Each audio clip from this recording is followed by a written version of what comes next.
करके देखो, एक लड़की, अभी महाराष्ट्र में चुनाव था, आपने उसके बयान सुने होंगे, मैंने सुबह उसके बयान सुने। देश को बचाने की आवश्यकता क्यों है, धर्म को बचाने की आवश्यकता क्यों है? हिंदू सम्मेलन मनाने का उद्देश्य ये है कि आज हिंदुओं पे जो संकट है वो सबसे बड़ा संकट है लव जिहाद और धर्म परिवर्तन। इतनी धर्म परिवर्तन की आंधी चल रही है और लव जिहाद को जो जिस स्तर पे हो रहा है आप विचार भी नहीं कर सकते। अभी ये घटना में पड़ रही थी, परसों की घटना है। एक लड़की गांव में रहती है, प्राइवेट स्कूल में पढ़ाती है और उसके पास में मजदूरी करने वाला रहमान 2 साल से उसके साथ था। आप विचार करके देखो, जिस देश में रानी पद्मिनी जैसी बेटियां हुई, लक्ष्मीबाई जैसी बेटियां हुई, जिस देश का इतिहास इतना उज्जवल रहा, उस देश में आपकी बेटी एक मजदूर रहमान के साथ 2 साल रहती है।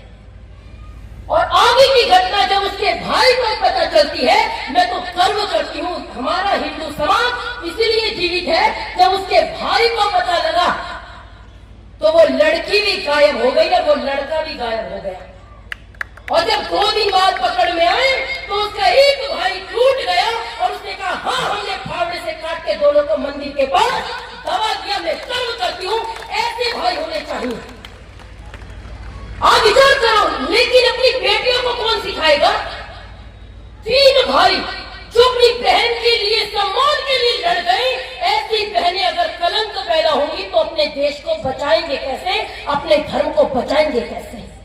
एक हमारी बेटी है जो मजदूर रहमान के साथ घूमने में गर्व महसूस करती है।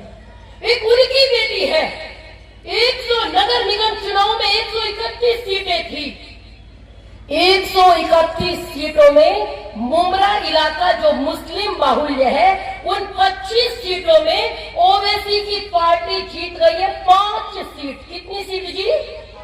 5 सीट। और वो खड़ी होकर मंच से कहती है पूरे मुमरा को हरा कर देंगे। आप विचार करके देखो, 22 साल की लड़की का कॉन्सेप्ट कितना क्लियर है।